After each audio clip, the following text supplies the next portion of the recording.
Good afternoon people, कैसे हालचाल? बढ़िया है। ओके, लेक्चर नंबर 3 ऑसिलेशंस में स्वागत। लास्ट टाइम क्या क्या किया था, जस्ट एक ब्रीफ ब्रशअप मार लेते हैं।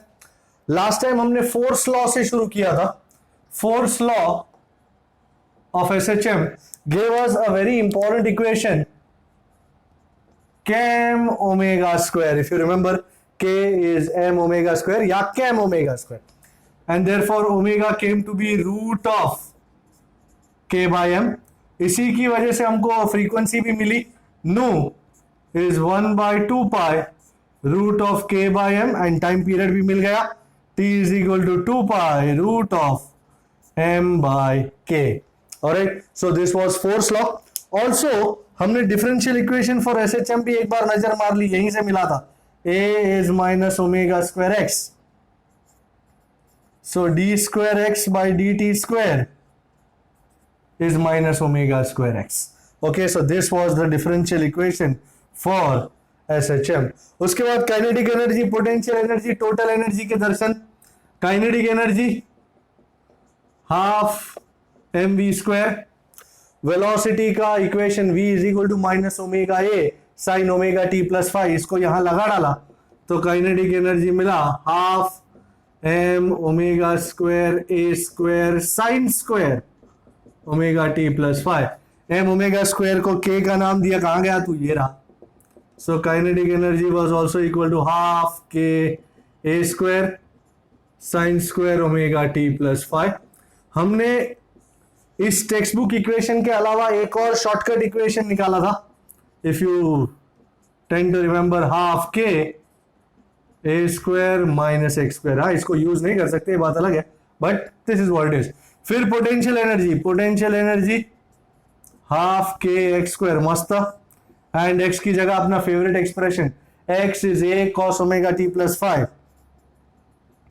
तो हाफ के ए square cos square omega T plus 5, ये हमारा पोटेंशियल एनर्जी का इक्वेशन था। एंड फिर आती है बात टोटल एनर्जी की। टोटल एनर्जी की बात, total energy is the some of kinetic and potential,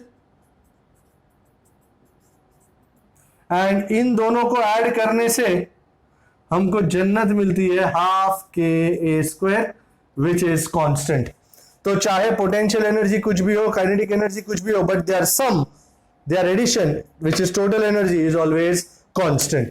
फिर सम सिस्टम्स परफॉर्मिंग एसएचएम के बारे में बात करी, उसमें खासकर तो ये एक ब्लॉक था जो स्प्रिंग से अटैच था, block of mass M, spring of constant K. हमने इसको पुल करके छोड़ दिया था, मीन पोजीशन के अक्रॉस एसएचएम करता था। इसका टाइम पीरियड था t is equal to 2 pi root of m by k। And then ये पहली सिस्टम। दूसरी simple pendulum, one of my favourite systems. ये बॉब था, suspended from a rigid support by a massless string. इसका time period blue में लिखना जरूरी, t is equal to 2 pi root of i by m gl। ये l यहां से लेकर यहां तक हुआ करता था। फिर i की जगह ml स्क्वायर लगाया, then I got t is equal to 2 pi root of l by g। This was the equation for time period of a simple pendulum.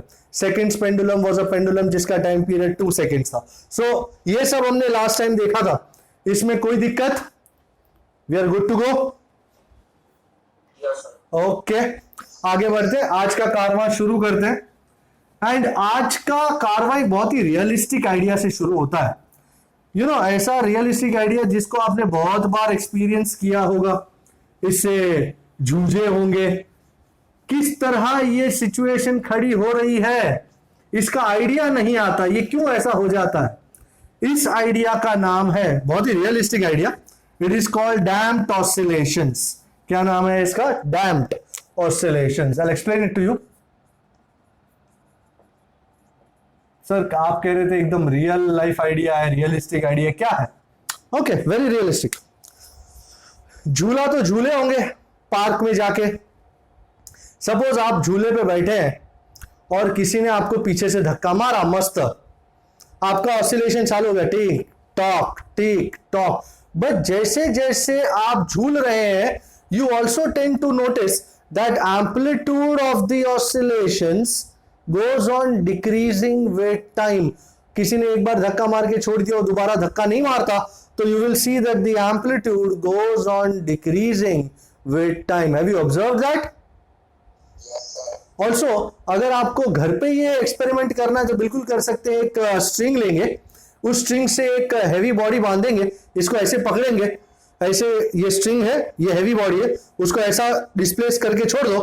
Tick tock tick tock tick tock tick tock tick tock tick tock tick tock tick tock tick tock tick tock tick talk. Do you notice? धीरे धीरे उसका amplitude कम होता जाता है. भाई ये तो गंभीर समस्या हो गई यार. एम्पलीट्यूड धीरे धीरे कम होता गया and finally oscillations die out हो गए. ये क्यों हुआ? कैसे हुआ? अच्छा, सबसे पहले ये हुआ इसलिए because the oscillations are taking place in air. तो इस ऑसिलेटर पे एयर का रेजिस्टिव फोर्स, अपोजिंग फोर्स, जैसे air resistance, air friction, drag, वो भी एक्ट करता है और ऑसिलेशन का एम्पलीट्यूड धीरे धीरे कम होता जाता है. Such oscillations are called damped oscillations. So the oscillations, we'll first define it. The oscillations that take place under the effect of a resistive force take place under the effect of resistive force. Resistive force बोले तो air resistance, air friction, drag, etc. all these are resistive forces. ये air की वजह से हो रहा है. अगर तुम्हारा ऑसिलेटर वैक्यूम में रखा होता ना, तो ये कोई भी फोर्स लगते नहीं है, तो आपका ऑसिलेटर फॉरएवर चलता रहता. सो रेजिस्टिव फोर्सेस के अंदर, under the effect of resistive force, are called damped oscillations. And here, as I said, the amplitude of the oscillations goes on decreasing with time. Oscillations goes on decreasing with time. They are still periodic. They are still periodic. बस amplitude कम होता जाता है. Sir, ये resistive force को क्या किसी equation में represent कर सकते हैं? बिल्कुल कर सकते हैं. Experiments have shown that resistive forces is directly proportional to the velocity and acts in a direction opposite to velocity. तो ये जो आपका resistive force है is proportional to minus v, and let me introduce a constant. So F is equal to minus bv. ये b is called damping constant या damping coefficient, and इसका ऐसा unit लगाओ तो it is Newton upon velocity. Velocity is meter per second, so Newton second per meter. and अगर आप workout करोगे तो kg per second इस तरह का आता है. so damping constant या damping coefficient. alright, so this is resistive force. F is equal to minus bv. I hope you are jotting things down in your book with me. alright, so ये equation important है, इसको jot down कर ले ताकि मैं आगे बढ़ूं.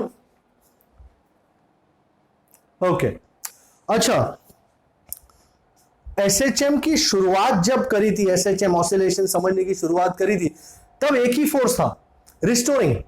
हमको यह पता चला oscillations happen under the influence of restoring force. अब रिस्टोरिंग फोर्स के साथ साथ ये नया रेजिस्टिव फोर्स भी ऐड हो गया है. मतलब अब कितने फोर्स हो गए हैं सिस्टम में? 2 forces. So can I take this off? Okay, so in a damped oscillation system there are 2 forces. One of course restoring force, उसके बगैर तो ऑसिलेशन होना मुश्किल ही नहीं, नामुमकिन है. और दूसरा ये रेजिस्टिव फोर्स जो वेलोसिटी के ऑपोजिट डायरेक्शन में एक्ट करता है. So 2 forces in a damped oscillator system.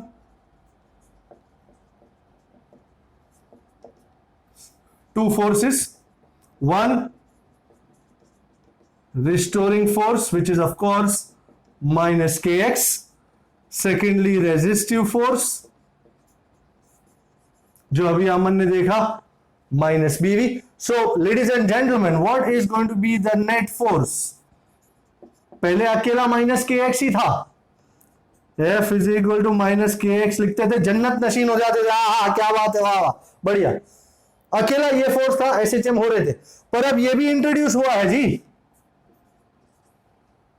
सो अब दो फोर्स हो गए, माइनस के एक्स भी है और माइनस बीवी भी है. अच्छा, आप तो जानते हैं फोर्स मा होती है, तो M A minus K X minus बीवी. भाई परिस्थिति गंभीर है, एक तरफ माँ है एक तरफ बीवी है और तुम बीच में पिस रहे हो. तो एक काम करो, take an advice from a stalwart. माँ और बीवी को एक तरफ ले आओ, you are good. So M A plus B V plus K X is equal to 0. भाई एक्सेलरेशन हमको पता है D square x by D T square. Velocity we know is D x by D T. So substituting all that I get M d square x by dt square plus b dx by dt plus kx is equal to 0. And because I have written it in blue, that means it signifies something important. This is the differential equation for damped oscillation system. याद रहे, ये नहीं होता रहे, बीच की term नहीं होती तो नॉर्मल ऑसिलेशन था, एसएचएम था. पर क्योंकि ये बीच की टर्म है, it signifies damping. So this is the differential equation for a damped oscillator system. This is the differential equation for a damped oscillator system. अच्छा, now somebody will ask me, sir आपने अभी कहा amplitude घटता जाता है, तो क्या इसके इक्वेशन में भी हमको ये अंदाजा आएगा कि एम्पलीट्यूड घट रहा है? Yes, the solution has to tell us all. जैसे x is equal to a cos omega t plus 5 बताता था, a एम्पलीट्यूड है, फाई एंगल है, फेज है, इनिशियल फेज है, ओमेगा उसकी फ्रीक्वेंसी है. तो यहां पे सोल्यूशन क्या होगा? The solution for this system, ध्यान से देखिए, very important equation, again writing it in blue. x is equal to a, और सोल्यूशन में झलकना चाहिए कि एम्पलीट्यूड घटता जा रहा है. cos omega dash t plus 5. Sir x is equal to a cos omega T plus 5 तो हम जानते हैं, पर यहां पे ऐसी कोई टर्म ले आओ जिससे पता चले कि एम्पलीट्यूड विथ टाइम घट रहा है. Ladies and gentlemen, heads up, e raise to minus B t by 2m. If you are looking properly,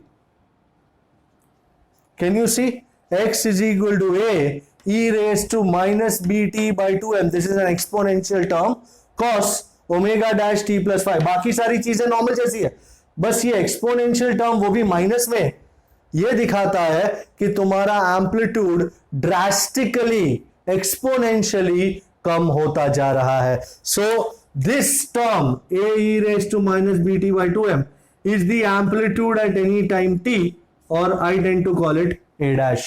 So let me write it. Amplitude at time t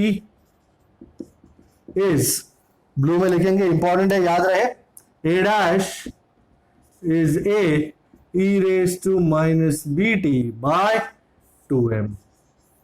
and इसका इस्तेमाल भी करेंगे आज. Also sir आपने यहां पे ओमेगा डैश लिखा है, ओमेगा नहीं लिखा, क्यों? क्योंकि अगर मैं यहां पे अकेला ओमेगा लिखता तो that would have been root of k by m. उसमें डैम्पिंग का फंडा ही नहीं आता. तो डैम्पिंग का फंडा इंट्रोड्यूस करने के लिए ओमेगा डैश लगाया, और मैं इक्वेशन भी बताऊंगा इसका.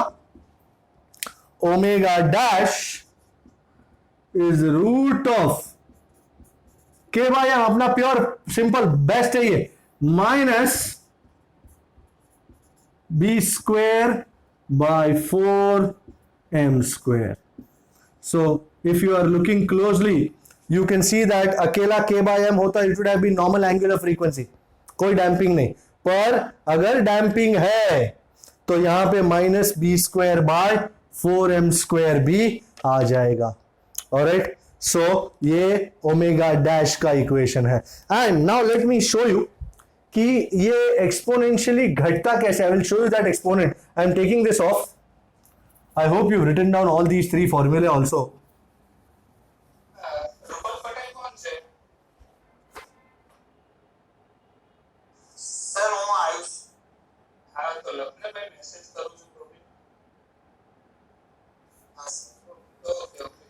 चेतन रिकॉर्डिंग चालू है यार.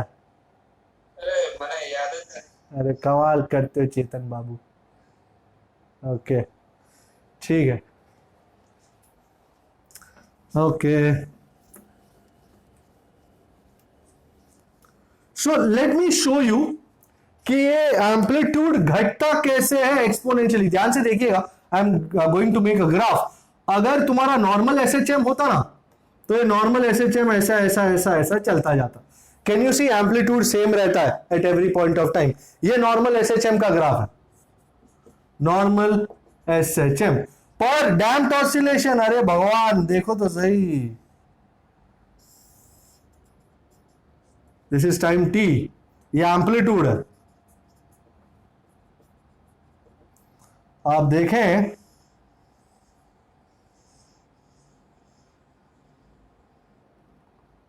सॉरी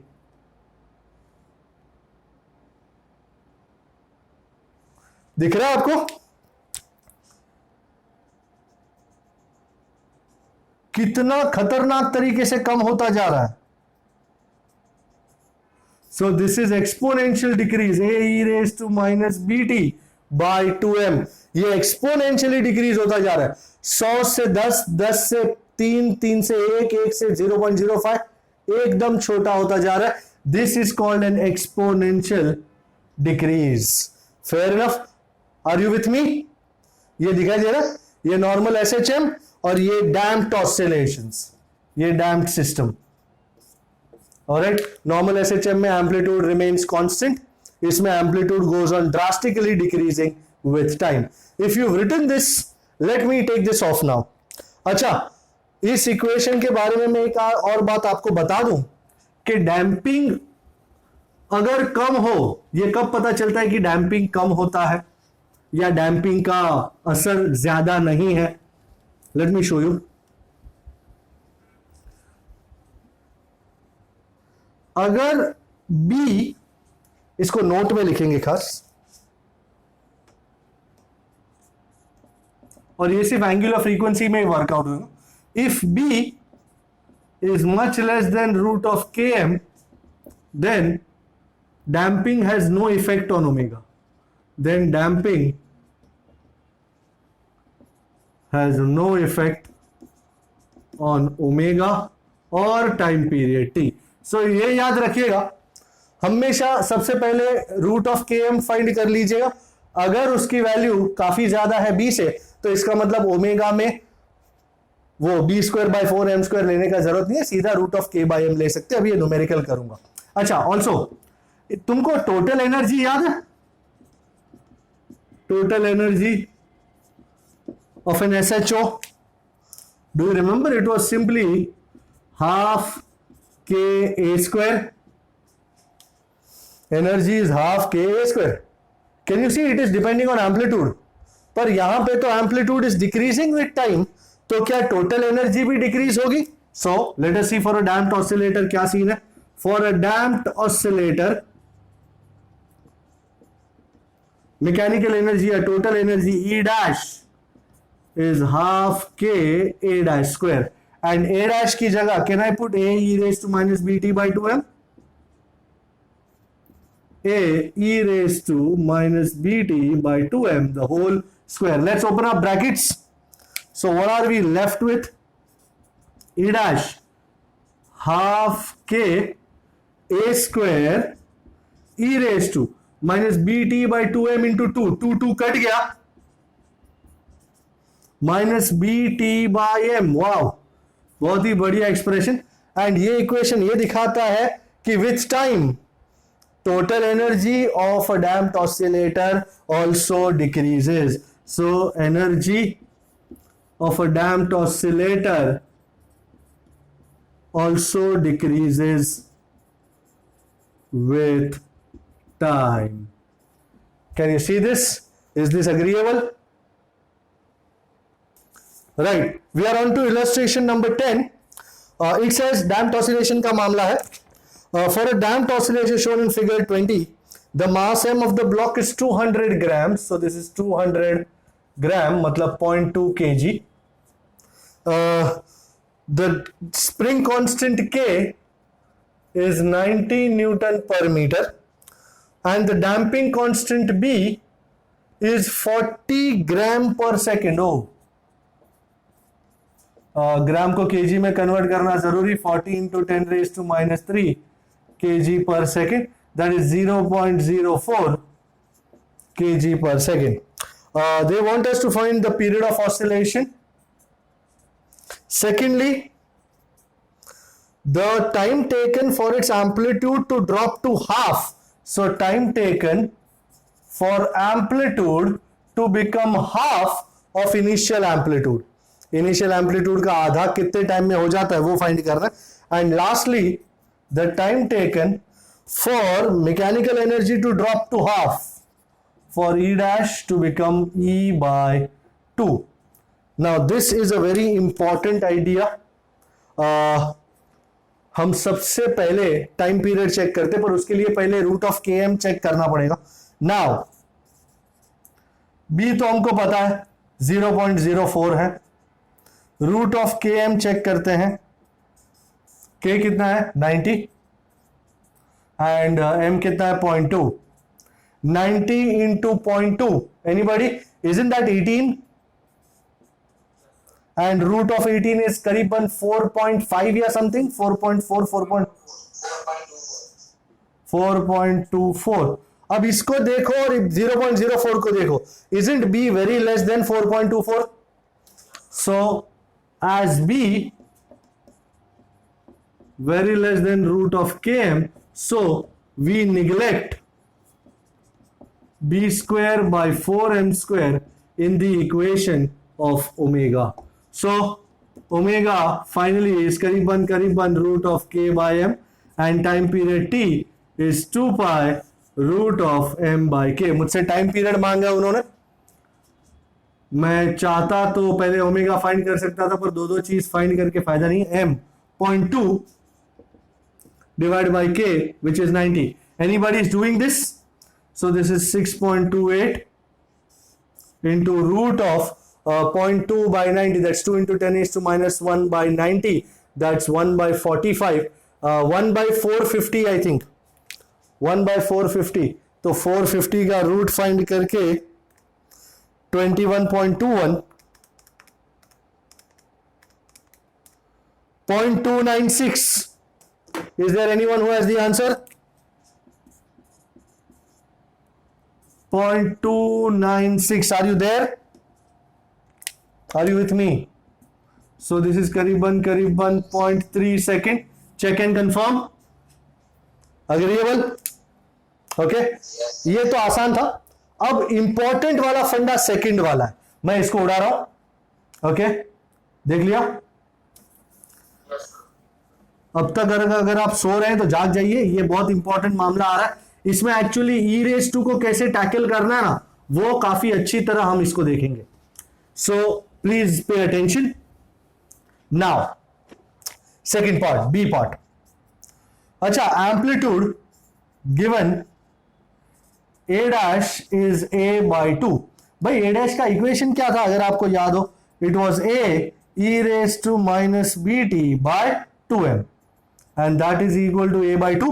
मैं a काट रहा हूं, so मुझे क्या मिल जाएगा? e raised to minus bt by 2m is 1 by 2. Can I write 1 by 2 as 2 raised to minus 1? Can I do that? 1 by 2 is 2 raised to minus 1. और ये मैंने इसलिए लिखा है ताकि मैं माइनस माइनस को गेट रीड कर सकूं. I can get rid of the minus signs. So e raise to b T by 2m is simply 2. Sir क्या करें अब?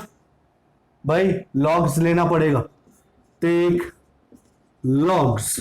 Okay, so log to the base e of e raise to b T by 2m is log to the base e of 2। ये हमने किया हुआ है काफी time. अब यहां से रेस टू वाला जो टर्म है ना वो कूद के बाहर आ जाता। सो बी टी बाई 2m, और क्या बचता है अंदर, log e to the base e। I guess everyone knows log e is 1, log e is 1, log e to the base e, log e is 1, and log 2 to the base e को log 2 to the base 10 में convert करने के लिए 2.303 लगाया जाता है आगे, क्योंकि हमारे लॉगरिथम टेबल में log to the base 10 ही होता है। सो log e तो 1 है, bt by 2m is 2.303, and I think everyone who has ever dealt with logs knows that log 2 to the base 10 is 0.3010. So 2.303 into 0.3010 is 0.693. No need to calculate. मुझे t चाहिए, so 2m को ऊपर और b को नीचे।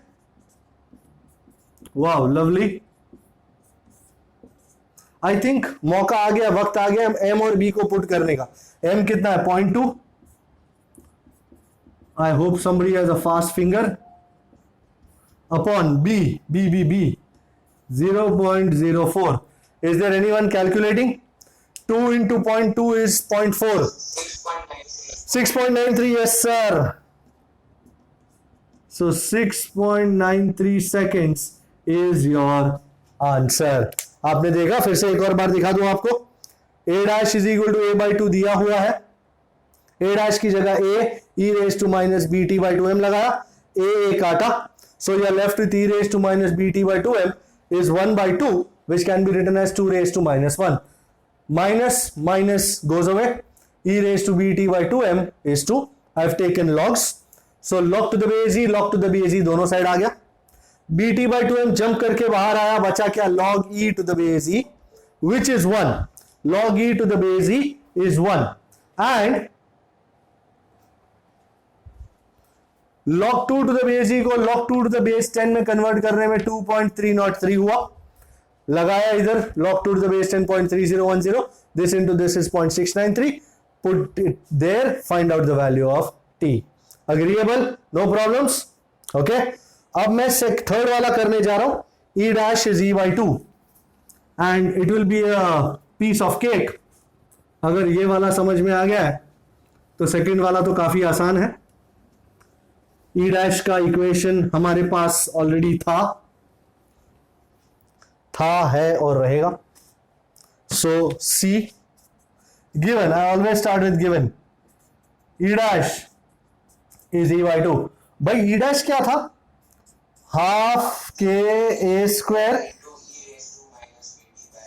Very good शाबाश, और ये हाफ ये रहा, ई क्या है, हाफ के ए square. So half k a square go for a toss, आओ, and you are left with what, e raised to minus bt by m is half या 2 raised to minus 1। Similar situation as before, minus minus को काट डालता हूं, is to take logs। काफी मायने में same procedure, कोई चेंज नहीं। log to the base e of e raised to bt by m is log to the base e of 2, bt by 2m jumping outwards, log e, and log e 1 है, and log 2 to the base e को 2.303, log 2 to the base 10 which is 0.3010। so bt by m into 1, so t is 0.693 into m by b। not a big issue of course, mass कितना है 0.2 and this b is 0.04, 3.46, yes sir, 6.93 का आधा करीबन 3.46 second. Is this agreeable people? Okay, अच्छा, apart from this मैं homework में आपसे ये चाहूंगा कि आप मेरे को टाइम पीरियड बताएं for which amplitude becomes 1/6 times initial amplitude. If you want, you can write it in your book. This is the first equation, and the second equation, time for which e dash is E by 3. I want you to do these two for homework. Okay, I'll take this off. We are good. Okay. अच्छा, तो भाई last का idea damped oscillation देखा हमने और काफी उदास हुए क्योंकि रेजिस्टिव फोर्स ने तो यार हमारा ऑसिलेशन ही खत्म कर दिया। हमारा सिस्टम धीरे धीरे रेस्ट पे आ जाता है और हम क्या कुछ नहीं कर पाएंगे सर? कुछ कर पाएंगे हम इसका? है बताओ तो मेरे से।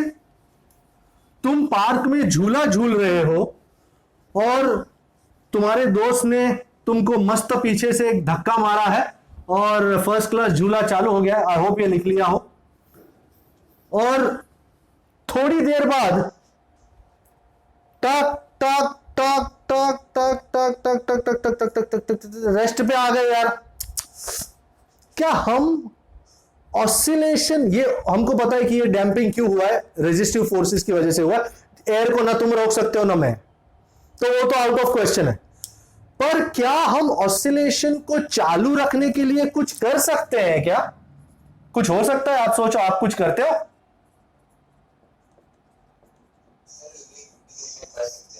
क्या क्या कर सकते हैं? किसको? झूले को?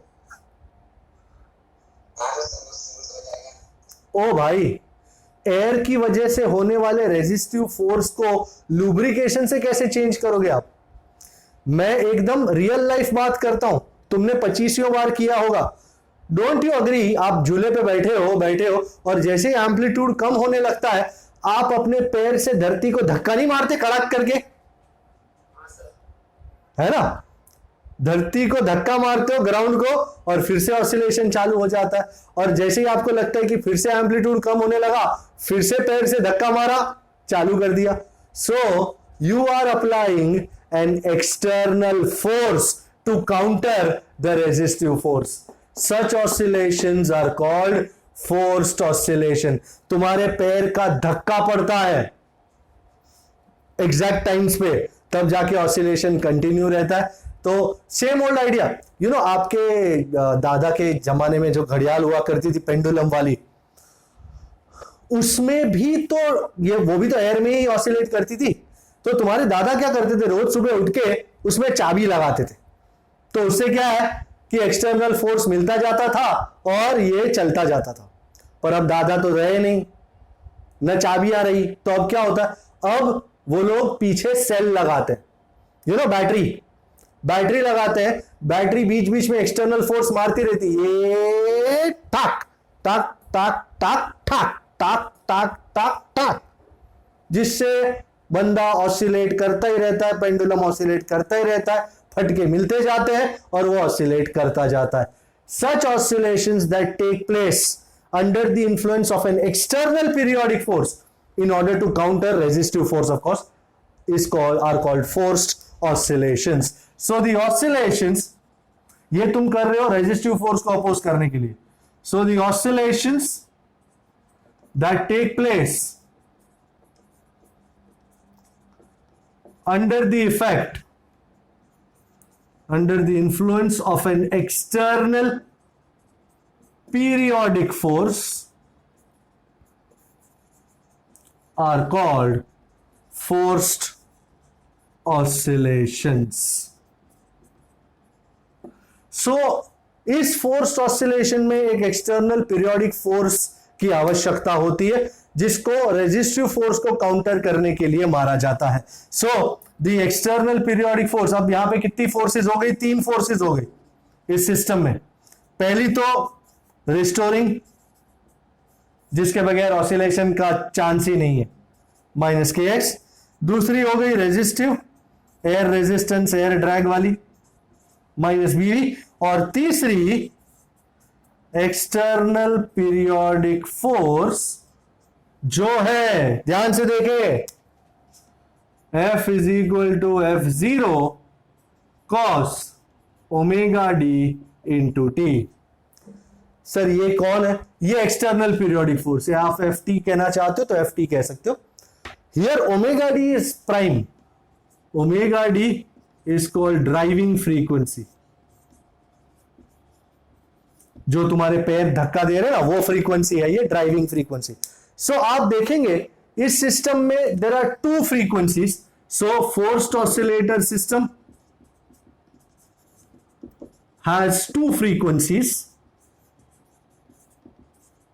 पहली तुम्हारी नेचुरल फ्रीक्वेंसी सिस्टम की ओमेगा, नेचुरल फ्रीक्वेंसी ओमेगा। तुम्हारा ऑसिलेशन जब शुरू होता है तो वो नेचुरल फ्रीक्वेंसी से ऑसिलेट करता है, फिर रेजिस्टिव आ जाता है और उसको काउंटर करने के लिए ओमेगा डी आ जाता है। तो सेकंड फ्रीक्वेंसी आ गई आपकी driving frequency omega D. So initially omega होता है, उसके बाद सिस्टम ओमेगा डी से काम करता है, ओमेगा डी से ऑसिलेट करता है। तो system initially system oscillates with frequency omega, and sometime later it starts oscillating with driving frequency omega d। Omega वाला उड़ जाता है और ड्राइविंग फ्रीक्वेंसी से अब ऑसिलेट होना शुरू हो जाता है। So this is your forced oscillation. और जैसे हमने लास्ट टाइम डिफरेंशियल इक्वेशन निकाला था, वैसे अभी भी निकालने वाला हूं। I hope you remember these three, minus K X minus B V and F zero cos omega D T, because I am taking this off now. Okay, so net force वही जो हमने डैम्प्ड ऑसिलेशन में किया था, वैसा ही net force. मैं ये सब उड़ा देता हूं। I hope you are good. Omega d का बहुत बड़ा रोल है इसमें, एक्सटर्नल फ्रीक्वेंसी का, ड्राइविंग फ्रीक्वेंसी का। फिर सिस्टम उसी फ्रीक्वेंसी से ऑसिलेट करती जाती है, नेचुरल फ्रीक्वेंसी खत्म हो जाता है। So net force f is equal to, भाई सबसे पहला कौन, माइनस के एक्स, दूसरा कौन, माइनस बी वी, और तीसरा कौन, F zero cos omega D T. Is this agreeable? कोई शक? ओके, फोर्स एज यूजुअल मां होती है, मां इधर है, बीवी को और के एक्स को ले आओ यहां पे ताकि जलसा करें। एक्सेलरेशन की जगह अब मेरा फाइनल डिफरेंशियल इक्वेशन आ गया, m d square x by D T square plus b d x by D t. सिर्फ थियोरेटिकल पार्ट है ये, इसमें कुछ करना नहीं होता किसी को। शॉर्ट नोट में पूछते हैं तब ये लिखना होता है। Okay, this is the differential equation for forced oscillations.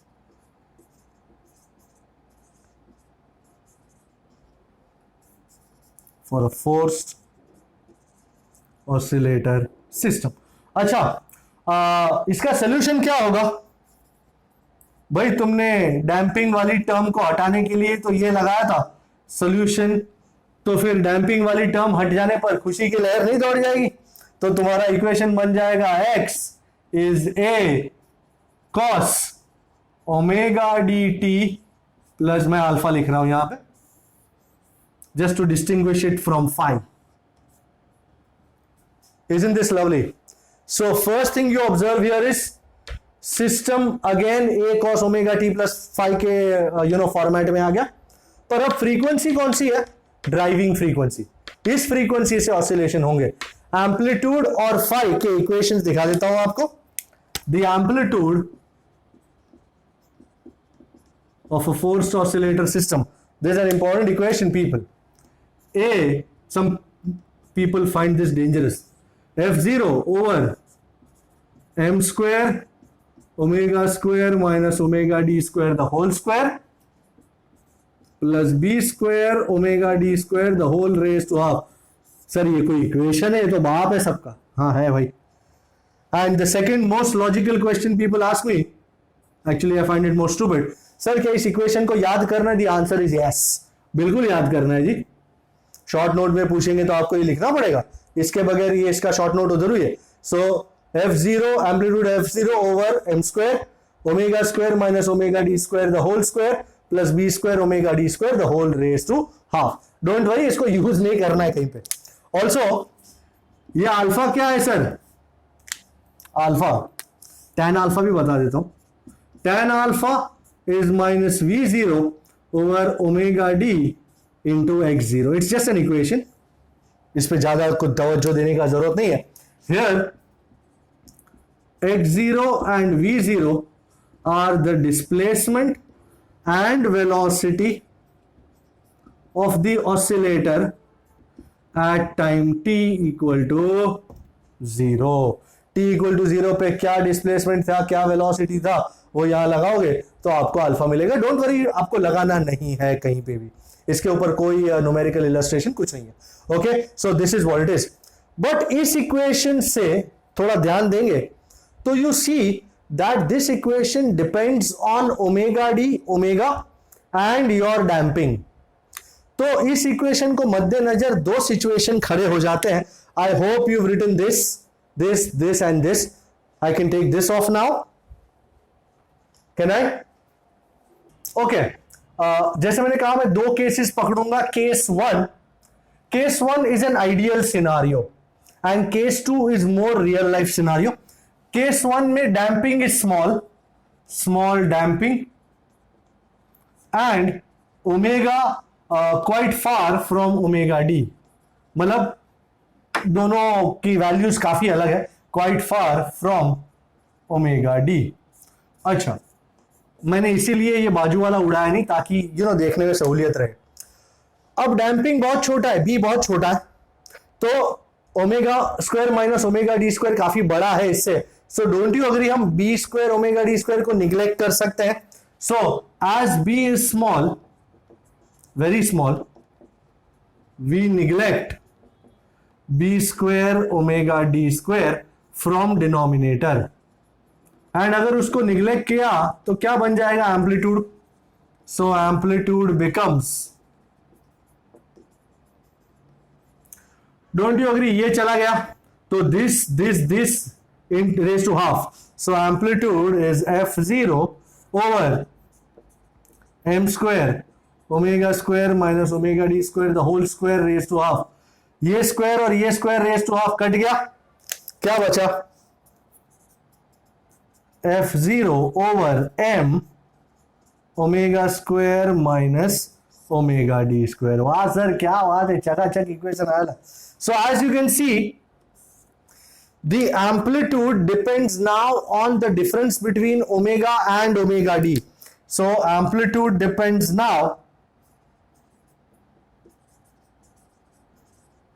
on values of omega square minus omega d square. अगर ओमेगा डी नजदीक आता जाता है ओमेगा से तो एम्पलीट्यूड बढ़ता जाएगा. As omega starts approaching या omega D starts approaching omega, the amplitude increases. And ideally, एकदम ideal case scenario, when omega becomes nearly equal to omega D, don't you agree, नीचे वाला जीरो हो जाएगा और एम्पलीट्यूड इंफिनिटी हो जाएगा. Ideal case scenario है, हाँ तो बोलो, है ना? So ideally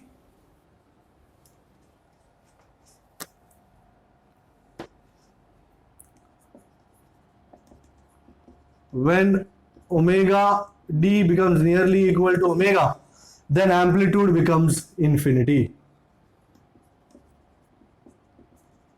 Oh my god, तुम बोलोगे सर एम्पलीट्यूड इंफिनिटी हो जाएगा? माय गॉड, अरे धरती पे आ जाओ. ये तभी पॉसिबल है जब डैम्पिंग कुछ ना हो, डैम्पिंग स्मॉल हो. तो ऐसा रियल लाइफ में पॉसिबल ही नहीं हो सकता कि डैम्पिंग ना हो और omega become nearly equal to omega d तो एम्पलीट्यूड इंफिनिटी हो जाए.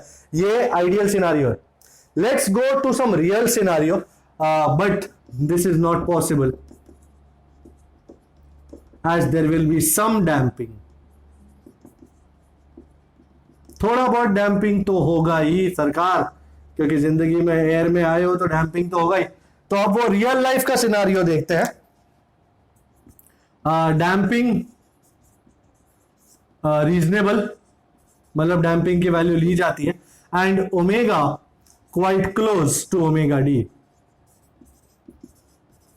अगर ये सिनारियो हो damping reasonable and omega quite close to omega d. I hope you remember the equation. So as omega is close to omega d, so value of omega square minus omega d square is quite less. तो हम उसको neglect कर सकते हैं, तो वो neglect हो गया. सो एम्पलीट्यूड बिकम्स, याद है एम्पलीट्यूड में दूसरी टर्म क्या थी? B square omega d square.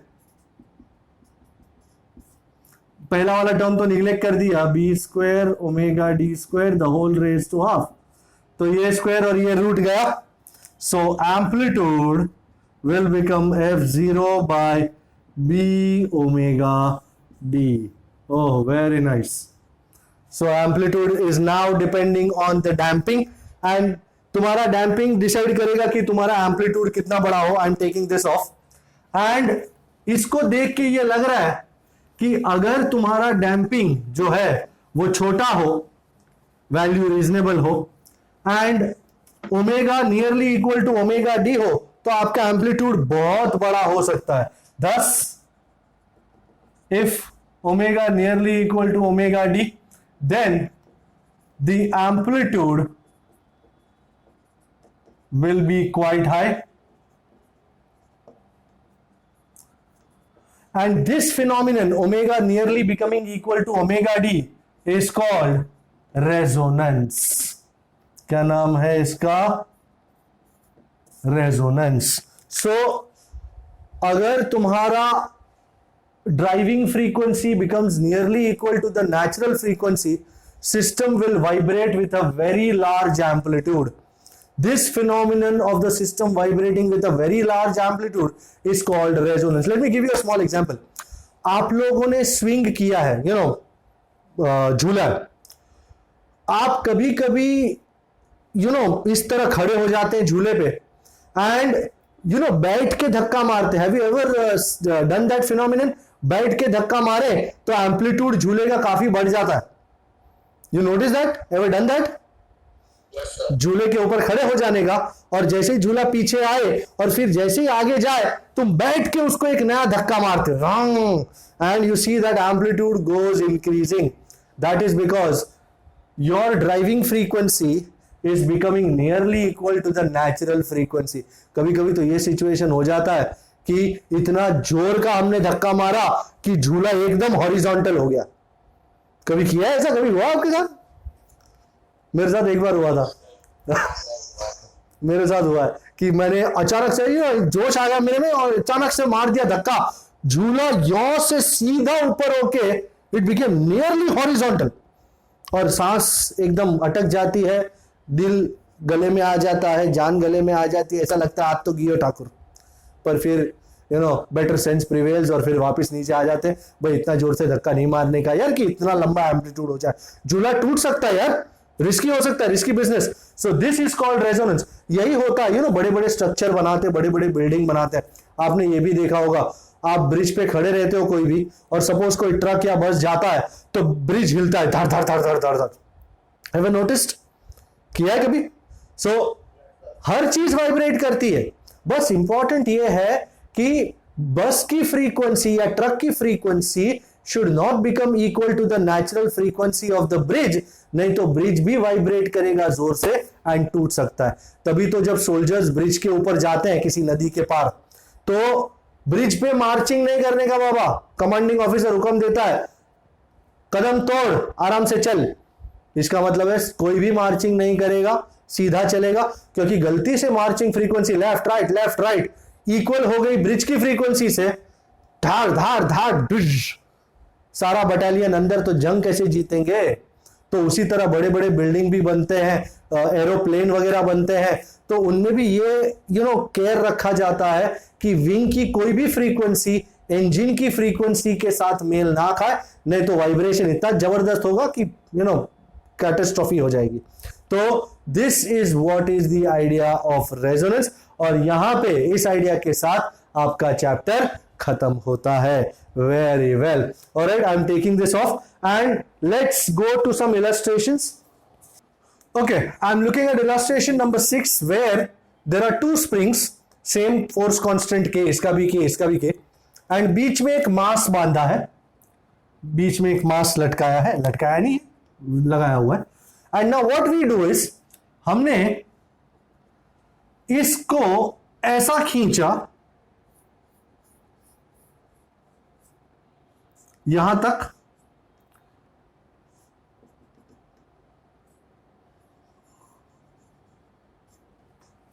और फिर छोड़ा, और हम चाहते हैं कि वो ऑसिलेशन कैसे परफॉर्म कर रहा है, हमको उसका टाइम पीरियड फाइंड करना है। This was x. Now before doing anything, सबसे पहले स्प्रिंग वन को देखो। स्प्रिंग वन पहले ऐसी थी, जब तुमने मास को ऐसा खींचा, don't you agree spring one का एक्सटेंशन हुआ, एंड एक्सटेंशन किस डायरेक्शन में हुआ, इधर। खिंचाव किधर हुआ, टुवर्ड्स राइट। अगर खिंचाव टुवर्ड्स राइट हुआ तो उसमें रिस्टोरिंग फोर्स किस तरफ डेवलप हुआ होगा, टुवर्ड्स द लेफ्ट, बराबर। For spring one, extension is towards right, so restoring force F1 is equal to minus kx is towards left. Let me show that to you with blue pen. ये रहा F1, क्योंकि displacement इस तरफ है ना, तुमने one को इस तरफ खींचा है तो उसका रिस्टोरिंग फोर्स इस तरफ है। अब स्प्रिंग टू को देखो, स्प्रिंग टू का कंप्रेशन किस तरफ है, टुवर्ड्स द राइट, तो इसमें रिस्टोरिंग फोर्स किस तरफ होगा, towards the left. So for spring two, compression मतलब displacement actually is towards right, so restoring force जो F is equal to minus K X होता है is towards left. Now somebody will tell me, sir, F1 भी minus K x, F2 भी minus K x, क्यों? क्योंकि जितना खिंचाव spring one का हुआ उतना ही दबाव स्प्रिंग टू का हुआ ना। फिलहाल इक्विलिब्रियम है, तुमने इतना दबाया तो जितना स्प्रिंग वन खींचा उतना ही स्प्रिंग टू दबा। ये रहा आपका restoring force F2। Can you see both are in the same direction, so net force F is equal to net restoring force F1 plus F2 minus kx minus kx. How much is that? Minus 2kx. So I'll treat this 2k as k dash, equivalent constant. So time period t is 2 pi root of m by k dash, and k dash की जगह मैं अब 2k लगाऊंगा, and as a result time period becomes t is equal to 2 pi root of m by 2k. Are you looking, is this agreeable? Absolutely, कोई शक? Okay, मैं जा रहा हूं इलस्ट्रेशन नंबर 5 पे। पहले इसको उड़ाना पड़ेगा, फिर नंबर 5 पे जाएंगे। Okay, so number 5 is on the roll now. Number 5 में इक्वेशन दिया हुआ है कुछ फर्स्ट क्लास, देखें जरा।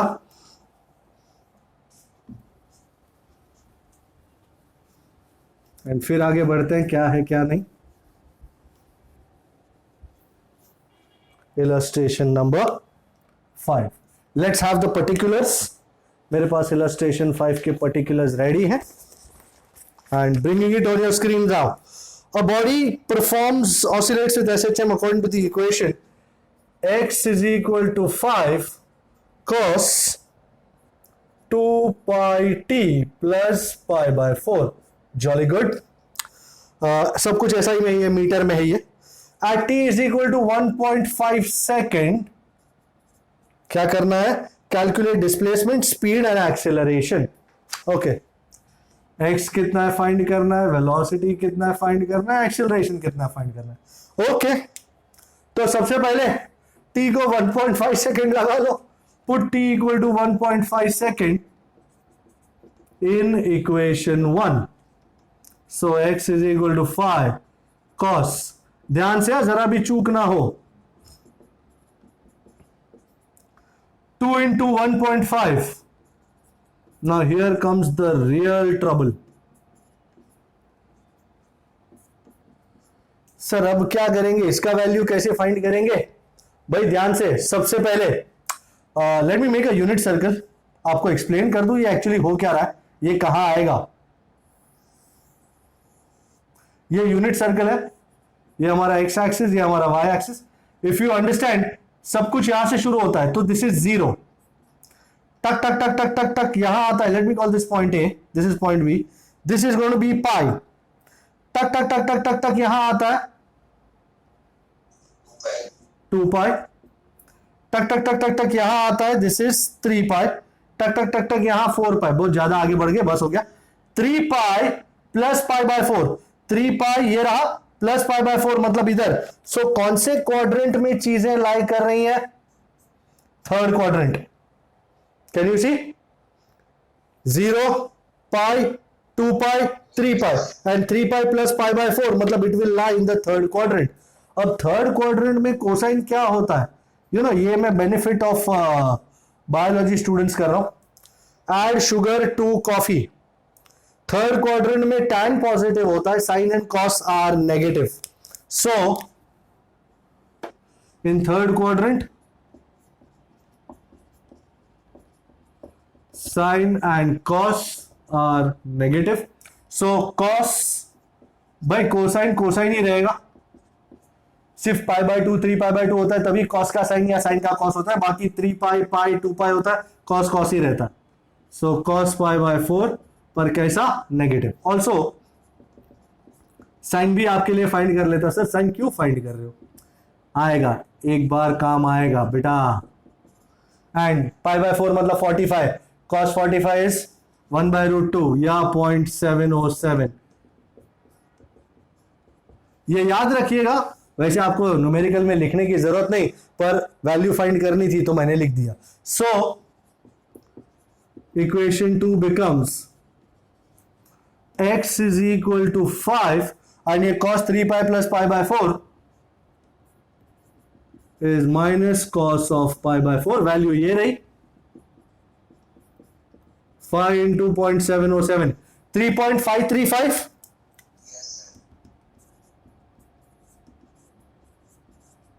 तो मेरा x आ गया first class.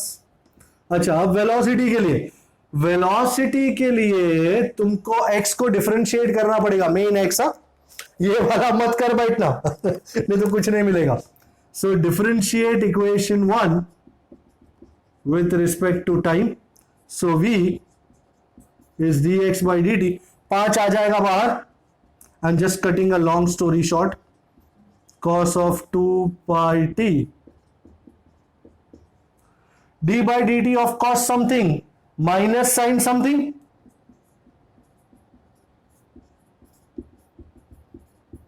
into d by dt of that something।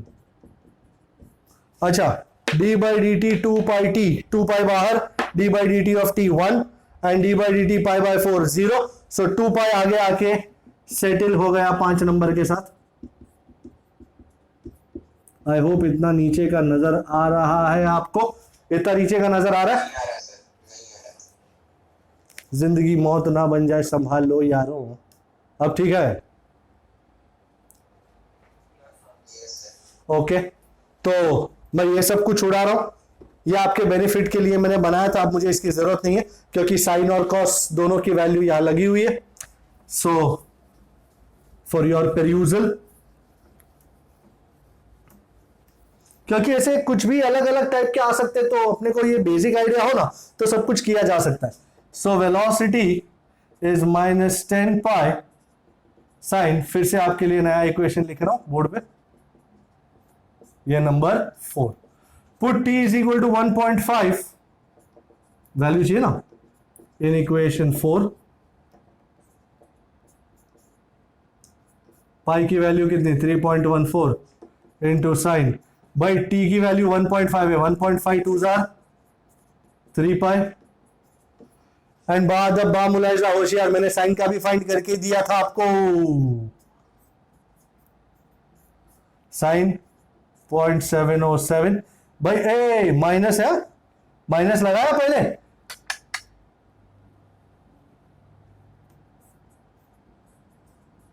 भाई माइनस माइनस प्लस 31.4 इंटू 0.707 करीबन 22.2 चलेगा।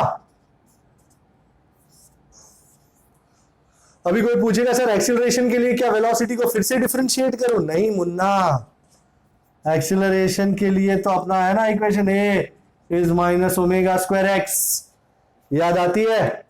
जबरदस्त। सर यहां ओमेगा कौन है? भाई कॉस ओमेगा टी, मतलब ओमेगा क्या हो गया, 2 पाई हो गया ना,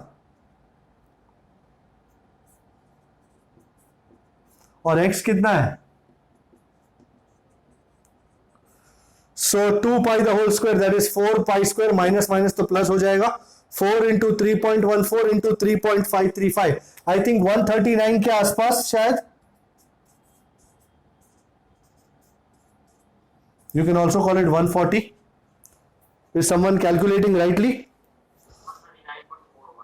Perfect. Okay. So ये हो गया illustration 5 and we go now to illustration 4, a very important type. मस्त है ये illustration number 4. देखें जरा।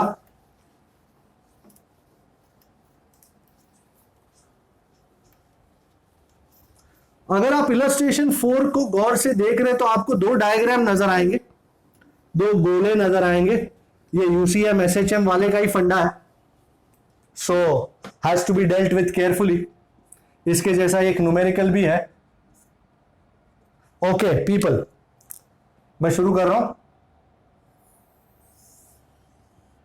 ये अपना यूसीएम का सर्कल, ये ओरिजिन एंड पी दिया हुआ है, सपोज कहीं यहां पे है। This is the situation at time t equal to 0। कितना एंगल बना रहा है ये विद द एक्स एक्सिस? 45। भाई कुछ बुक्स में 55 लिखा होगा, kindly make that change. Are you making that change? अगर आपकी बुक में 55 लिखा है तो इसको 45 करें। ओके एंड इस सर्कल का रेडियस है 1, बाजू में टाइम पीरियड दिया है 4 सेकेंड। ओके सबसे पहली बात, ये किस तरफ जा रहा है? Anti clock. ये बहुत जरूरी है कि क्लॉक जा रहा है या एंटी क्लॉक जा रहा है। अच्छा ध्यान से देखें अब एक एक point. At t equal to 0 particle is at point P making angle 45 degree. 45 degree मतलब π/4 विद द एक्स एक्सिस। अच्छा it moves anticlockwise and at time t it reaches P dash। People, ladies and gentleman ध्यान से, टक टक टक टक टक टक घूमते घूमते ये यहां पहुंच गया P डैश पे at time t equal to t। कितना एंगल टर्न किया होगा? The angle moved from P to P dash is omega t। बराबर है? The angle moved from P to P dash। Sir नया लाइन तो मारो, वाह। एंड ये है कितना? Omega T. भाई बराबर है, ये बात समझ में आई? t इक्वल टू 0 पे पार्टिकल P पे है और किस तरफ जा रहा है? Anti clock. तो घूमते घूमते टक टक टक टक करते करते t इक्वल टू टी पे ये यहां P डैश पे आया, मैंने डंडा मारा। कितना एंगल घुमा होगा? Omega T. ओके अब इसका कंपोनेंट लेना है श्रीमान। कंपोनेंट लेना तो आता होगा। कर कर कर कर कर कर कर कर कर ये रही से उड़ाओ, फुकट है ये है मेरा एक्स कंपोनेंट, बराबर। बट एक्स कंपोनेंट लेने से पहले जरा देखो तो लाइन ओपी डैश ने एक्स एक्सिस के साथ कितना एंगल बनाया है? Anybody? Omega T plus 45। So the angle made by OP dash with the x axis is theta equal to omega t plus 45, and let me put it in the right terms. Omega मतलब what? 2 pi by t into छोटा t plus pi by 4. So अब x component, the x component of OP dash is, anybody care to tell me x component? भाई जिसके साथ theta उसके साथ cos. So x is equal to OP dash cos omega t plus 45. Is this agreeable, people?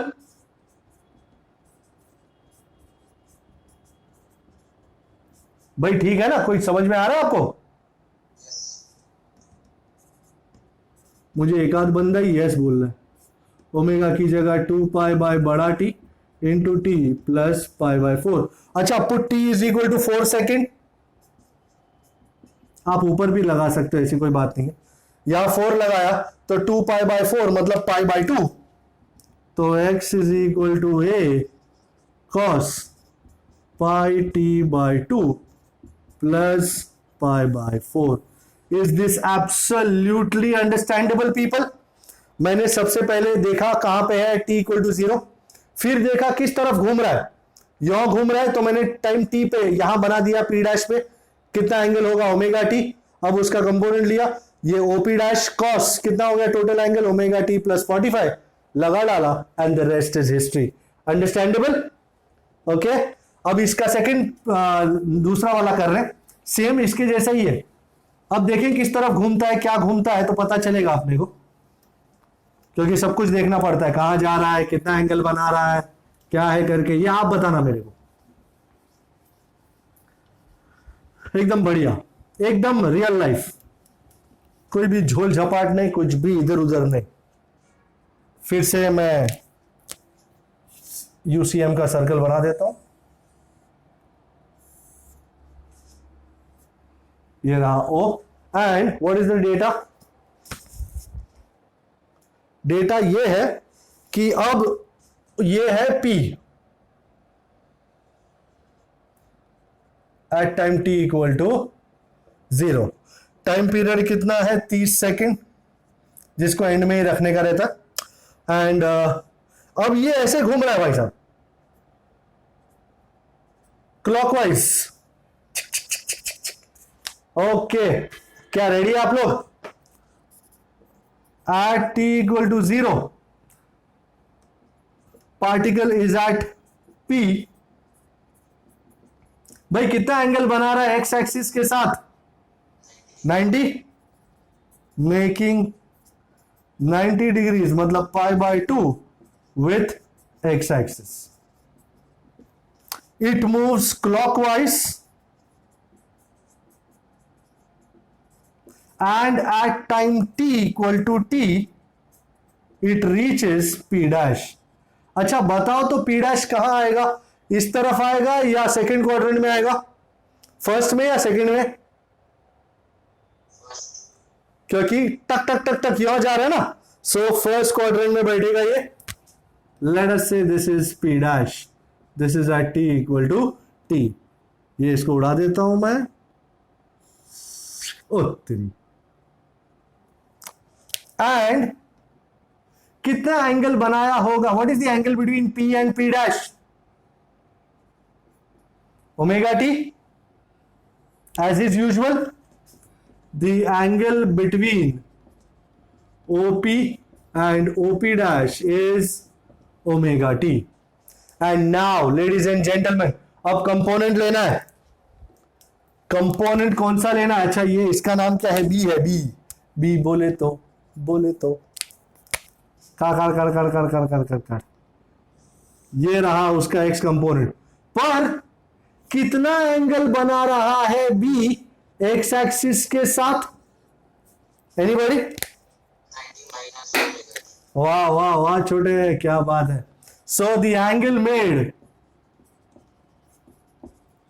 by OP dash with the x-axis is theta equal to 90 minus omega t या pi by 2 minus 2 pi by बड़ा t into t. तो the X component of OP dash, भाई anybody tell me, care to tell me, X is equal to B cos pi by 2 minus 2 pi by t into t, and let's put t is equal to 30 second. So 2 pi by 30 is how much? Pi by 15.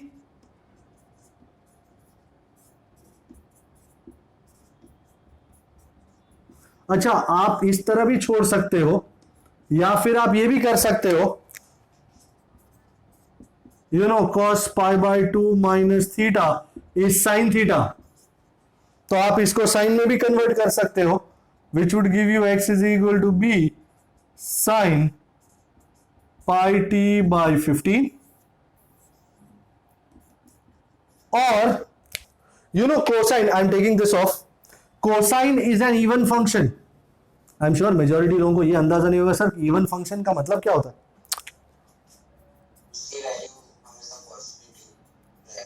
cos minus theta is same as cos theta. In short, मैं इसमें से minus बाहर लेके कैसे कैसे कैसे pi T minus of pi T by 15 minus pi by 2 लिखा इसको. Isn't it cos of minus theta same as cos theta? So you can write this as b cos pi t by 15 minus pi by 2. Is this absolutely agreeable, gentlemen? देखा? Right. I am looking at numericals 1, 2 and 3. 2 minute देख ले, oral है. Numerical 1 says which of the following examples represents periodic motion? Periodic motion मतलब journey repeating, you know, motion repeating itself after fixed interval of time. A is a swimmer completing one trip from one bank to the river to the other and back. भाई ये कोई periodic motion नहीं है, ये आया गया वो अपनी मर्जी से हुआ है, ये मोशन ऐसा नहीं है जो अपने आप होता रहा, नहीं ऐसा नहीं है. So this not periodic motion. B, a freely suspended bar magnet displaced from it north south direction and release, मतलब लटक रहा है बार मैग्नेट, उसको थोड़ा सा हिलाओ छोड़ दो, टिंग टोंग करता रहेगा ये. So don't you agree this is periodic motion? So b is periodic motion. C is a hydrogen molecule rotating about its center of mass, you know ऐसा टिंग गोल गोल घूम रहा है वो about its center of mass, तो ये भी periodic motion ही है. so C is also periodic motion. and D, an arrow released from a bow, arrow bow से release तो हुआ गया, क्या वहां से वापस आया? नहीं, ऐसा नहीं हुआ. so ये D वाला is not periodic motion. तो B and C are periodic. Numerical 2, which of the following represents nearly SHM and which represents periodic but not SHM? Rotation of earth about axis, ये periodic है, पर is it SHM? No. so ऐसा है तो बाजू में P लिख दो, periodic P. B वाला motion of oscillating mercury column in a U-tube, ये mercury column को थोड़ा सा displacement दिया, चिंग चोंग होता रहेगा, in short ऊपर नीचे जाता रहेगा, ये SHM है. so B is SHM. C, motion of a ball bearing inside a smooth curved bowl when released from a point slightly above the lowermost point. एक बॉल है, ऊपर से तुमने एक मार्बल छोड़ा, टक टक टक टक टक, ये यहां से ऊपर जाएगा, ये यहां जाएगा. so isn't it performing SHM about the mean position? yes. so C is also SHM. and D, general vibrations of a polyatomic molecule about its equilibrium position. भाई ये vibrations कब होंगे, कैसे होंगे, अबाउट विच एक्सिस होंगे, अपने को अंदाजा नहीं है, तो इसको तुम पीरियोडिक कह सकते हो पर सिंपल हार्मोनिक मोशन कह नहीं सकते. So only B and C are SHM, बाकी के दोनों periodic. Number 3, figure shows 4 xt plots for linear motion. Which of the plots represents periodic motion? What is the period? A, can you see, A एक straight line है, ऐसी जा रही है, इसमें कहीं भी टू एंड फ्रो मोशन तो हो नहीं रहा है, तो ए इज नॉट पीरियोडिक मोशन ना, नो. बी वाला ऊपर जा रहा है नीचे आ रहा है, ऊपर जा रहा है नीचे आ रहा है, सो कैन यू सी ऊपर नीचे चलता जा रहा है, this is periodic motion. And कोई भी एक साइकिल पकड़ लो, कितना टाइम लग रहा है, 1 से लेकर 3 तक एक साइकिल कंप्लीट हो रही है, तो 2 सेकेंड्स इज द पीरियड। सी वाला आप देख रहे हैं, सी वाले में भले 1 से 4, 4 से 7, 7 से 10 हो रहा है, बट टू एंड फ्रो नहीं हो रहा है, to and fro about the equilibrium position नहीं हो रहा है। तो ये वाला periodic motion, you know, exactly motion same नहीं आ रहा है, तो you can not call it periodic motion. D वाले में बिल्कुल मस्त साइन कर्व है, sinusoidal function, to and fro बरोबर हो रहा है, पीरियोडिक भी आ रहा है, एंड जैसे -3 से -1 तक का एक साइकिल है, तो 2 सेकेंड उसका टाइम पीरियड है। Are you checking that? 2 seconds is the time period. Alright, okay, finally आज के दिन का लास्ट काम न्यूमेरिकल 11 करने जा रहा हूं, which is very similar to illustration number 4। Again अपने पास 2 डायग्राम्स दिए हुए, ये ए है और वही चीज अपने को करनी है जो इलस्ट्रेशन 4 में किया हमने। वी हैव दिस यूसीएम वाला सर्कल, कितना रेडियस है उसका? 3 सेंटीमीटर का रेडियस है। Okay, O is the centre and P कहां? यहां है सबसे पहले, at time t equal to 0 and time period 2 second का है। अच्छा, किधर जा रहा है? ऐसे जा रहा है, एंटी क्लॉकवाइज। ओके, और मुझे उसका एक्स प्रोजेक्शन लेना है। Okay, we are ready for that. सबसे पहली बात, ये ओपी, ये x axis, at t equal to 0 particle is at point P making 90 degrees pi by 2 with the negative x axis, you know, with the negative x axis. It rotates anti-clockwise. Okay, hey, नहीं, ये तो clockwise है, it rotates clockwise and at time t reaches p dash। हमको इसमें interest होता है, p dash कहाँ है सर? ये रहा थोड़ा p dash, मैं लाइन मार रहा हूं, ये रहा आपका p dash। कितना एंगल होगा ये? Omega T. ओके, ये 90 है, so angle between p and p dash, angle between OP and OP dash is omega t. And मुझे अब इसका प्रोजेक्शन लेना है जी, प्रोजेक्शन के लिए लाल colour, so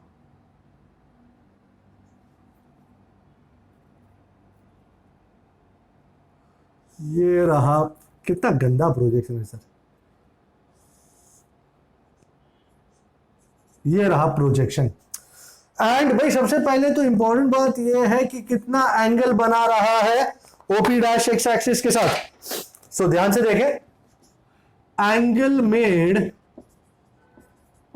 bye OP dash with the x axis, वैसे ही जैसे हमने किया था, isn't it 90 माइनस, ये पूरा 90 minus omega T? Absolutely, and that is pi by 2 minus 2 pi bye T into छोटा T.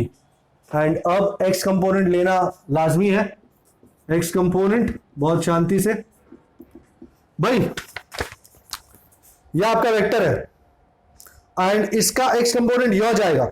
Can you see it is pointing towards the negative x direction? So x component will be negative, mind well. So x component x is equal to minus, and कितना amplitude है? 3 centimetre, 3 centimetre लगाता हूं, cos theta, theta कितना?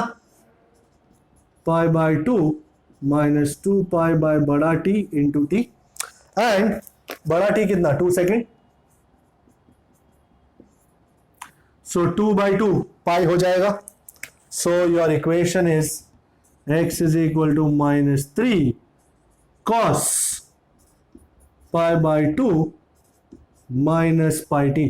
आपको इसको sign लिखना है तो be my guest, I don't mind, पर ये भी चलेगा, why not, as cos 90 minus theta is sin theta, सो और इसमें पीछे सेंटीमीटर लिखना मत भूलना, नहीं तो दंगा हो जाएगा। वो सब मीटर में हो, ये सेंटीमीटर में हो, तो ये जरूरी है। x is equal to -3 sine क्या बचा, पाई टी सेंटीमीटर। आसानी से इक्वेशन आ चुका है, you are all good. Okay, you can check the answer also. Okay, so अब उसका सेकंड पार्ट करने का है। सेकंड पार्ट करने के लिए आपको यह जानना जरूरी है कि डायग्राम क्या कहता है। I am taking this diagram off now, can I do that? Okay, b वाला आ रहा है, कुछ नया ला रहा है। हाँ, बेसिक आइडिया आपको समझ में आ जाए कि किस तरह करना है तो it all becomes quite easy. बस वो बेसिक समझना जरूरी है कि पहले इनिशियली कहां है, फिर कौन से डायरेक्शन में घूम रहा है, क्लॉकवाइज, एंटी क्लॉकवाइज, क्या। So that is a very important idea. उसको देखे बगैर आप आगे नहीं बढ़ सकते। So this is b, again the circle, बढ़िया सर्किल। ये ओ कहां है भाई, पी ओ, अच्छा इस तरफ है। ओके, 2 मीटर का सर्कल है जी। ये है आपका P at t equal to 0। ये लाइन है OP। ओके, कैसे घूम रहे? अच्छा, इस तरफ आ रहे हो, इस बार एंटी क्लॉक जा रहा है जी। ओके, तो 2 मीटर, टाइम पीरियड 4 सेकेंड, जरूरत पड़ने पर यूज करेंगे। So let's write down the particulars at t equal to 0। Sir ये रोज का लिखने का जरूरी है क्या? हाँ बेटा, particle is at point P. Particle is at point P on the x-axis, on the x-axis, on the negative x-axis. Okay, it moves anti-clock and at t is equal to t, it reaches P dash. P dash का station बना देते हैं जी। P dash का station ये रहा, P dash का station. गंदा diagram. Okay, we are good so far. And कितना एंगल है ये, ओमेगा टी ना, हाँ ना। Angle between OP and OP dash, angle between OP and OP dash is omega t। and अब x कंपोनेंट की बारी, एकदम सही चीज। ये रहा, हटाओ 2 मीटर को, ये रहा आपका x कंपोनेंट। ये भी नेगेटिव डायरेक्शन में ही जा रहा है एंड एंगल कितना बना रहा है, omega T. So angle made by OP dash with the x-axis is कितना भाई, ओमेगा टी, सीधा 2 पाई बाय बड़ा टी इंटू छोटा टी, एंड x कंपोनेंट भाई अगेन नेगेटिव में ही जा रहा है, कोई शक नहीं है। x is equal to minus कितना है, मीटर, 2 मीटर था ना, 2 metre cos omega t, and omega की जगह okay, put t is equal to कितना, 4 सेकेंड। सो यहां 4 लगाऊंगा, 2 pi by 4 is pi by 2, तो x is equal to -2 cos pi by 2 into t, and this would be in metre. I hope someone is out there checking the particulars. x is in metre, metre है, 2 metre है ना, perfect. वो 3 centimetre था भाई। Answer आ चुका है, we are all good. Alright, तो बहुत ही बढ़िया, न्यूमेरिकल 11 था। आपने देख लिया है तो फिर क्या कहना। ओके, आई थिंक बाकी की चीजें नेक्स्ट लेक्चर में करके इस मैटर को क्लोज करेंगे हम। ओके, सो आई थिंक बाकी सब कुछ तो किया हुआ है। Okay, so I think I see you next time and we'll end this chapter at that point of time. So till that time, you stay safe. I'll see you next time. Bye bye, take care.